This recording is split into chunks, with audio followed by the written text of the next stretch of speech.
Our problem in Kenya is not that we need to amend the constitution. What we need to do is implement the constitution. Because 16 years after it was enacted, we still haven't implemented it properly.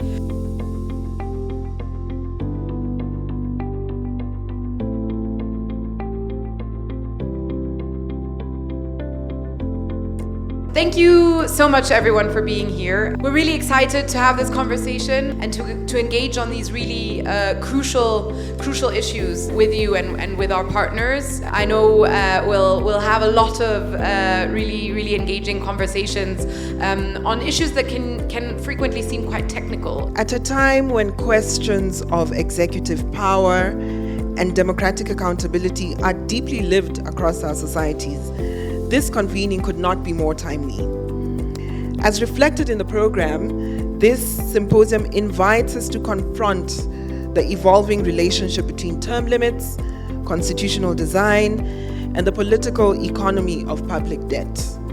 When you have three issues combined, constitutionalism, term limits, and public debt, you are inviting a discussion, or you're inviting an investigation into aspects of constitutional law and whether those aspects can be facilitated, mediated, or moderated by aspects of term limits. When we started this work with Katiba Institute some years back, we were basically trying to connect two areas: the aspect of the constitutionalism and term limits. All debts acquired and how they are applied or utilized is a very important aspect of sovereignty of the people. Across many African states, concerns about unsustainable borrowing, opaque debt contracting processes, weak parliamentary oversight, and limited public participation in fiscal decision-making have raised serious constitutional and governance questions. The issue of public debt in Kenya has transcended ledgers and fiscal reports. It's now the defining test of our democracy and a measure of our commitment to generations yet born. The analysis we've done around our debt, some of it since the colonial period, but especially after we got our constitution, is that there is a very heavy burden. As of early 2026, Kenya's public debt stands at approximately 12.3 trillion. Recent figures are pushing it toward 13 trillion, equivalent to roughly 67 to 69% of our gross domestic product. So most of the time, private debt ends up creating immediate private gain and then extends a social pain across the nation for a very long time. So we gather today to confront a question that is at once economic, constitutional, and deeply moral. The question is, in whose name do we borrow? And at whose expense do we spend? So if constitutionalism was all about complying with rules contained in the Constitution, that would be a fantastic role to be celebrated. However, the African Court on Human and People's Rights recently held that very provision of the Tanzanian Constitution violates Articles 1 and 7 of the African Charter on Human and People's Rights. Hence, the other part of our conversation about regional and continental responses and the role of regional and continental mechanisms when it comes to disciplining the exercise of executive power in the areas of executive term limits and public debt accountability. Money that is taken as a loan in the name of the people, must all of it get to the land and serve the purpose, if it's infrastructure development, for the good of the people.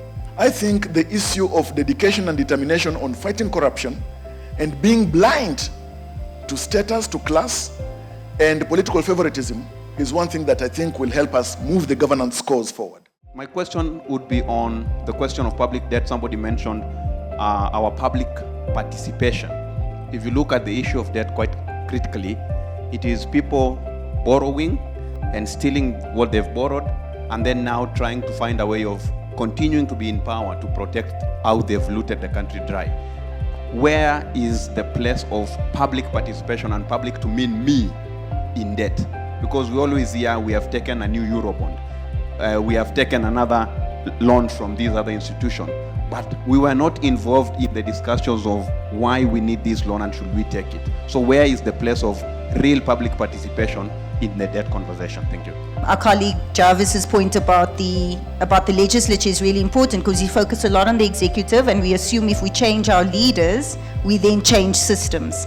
But if we don't understand systems, we can't reform them, right? And if we don't understand how Parliament makes laws, how they budget for laws, etc., then as citizens, we actually don't have much power within our democracy. Essentially, we have to see ourselves in terms of, or work towards the fact that public participation practice makes constitutional processes perfect. We should be vigilant as citizens, we should be vigilant as groups, because things can change, and that's why we are talking about the interventions at national level, at regional level. We are advocating, we are doing advocacy for tools such as the Niamey Declaration, the Gaborone Declaration, and the African Union interventions.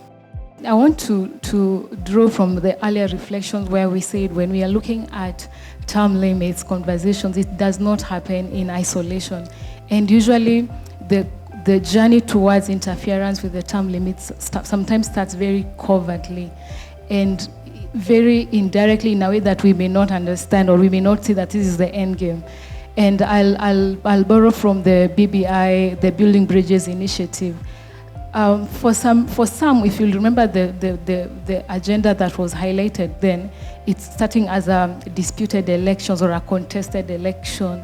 The court confirms the winner, and then because the country is divided, which seems a very legitimate issue, then there's a handshake that comes to bring in the winning party and the large majority of the opposition.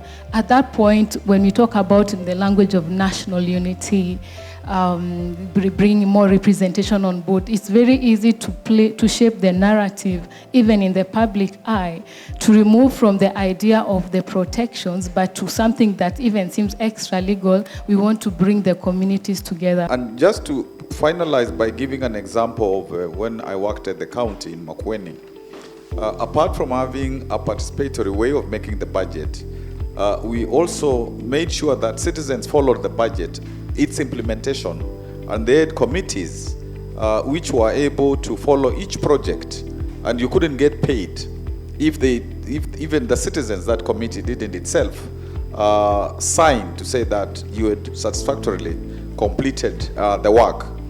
If we are not careful, we will be announced as one country which has not been able to pay its debts. Conversations like this that must continue to be held, both in spaces like this and even in spaces where we do not need to speak the way we are speaking. Is there a language we can use to be able to reach ordinary citizens, to be able to understand just how important this issue is and why their intervention as an individual is needful? I think whatever has been discussed here is sufficient for us, and everyone has a role to play in that discussion. But I do really want to just appreciate our partners in pulling this together. Really just mine is to say a massive thank you from Katiba Institute for being here, for partnering with us and for supporting this.